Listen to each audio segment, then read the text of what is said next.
முளைக்கட்டின கோதுமையை வச்சு ஒரு அருமையான வெயிட் லாஸ் பவுடர் செஞ்சு காட்டுறேன்ப்பா. வாங்க எப்படி செய்யலாம்னு பார்ப்போம்.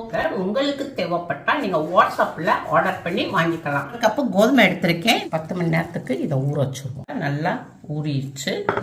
ஒரு 12 மணி நேரத்துக்கு இதை ரெஸ்ட்ல வச்சிடணும். நல்லா அருமையா முளைக்கட்டி இருக்குப்பா. இதை 2 நாளைக்கு நல்லா காய விடணும். இது நல்லா காஞ்சிருச்சு. நம்ம கடாயில போட்டுக்குருவோம், வறுத்துக்குருவோம். பாத்திரத்துல மாத்திக்குருவோம். பாசி பயிர் போட்டுக்குருவோம்.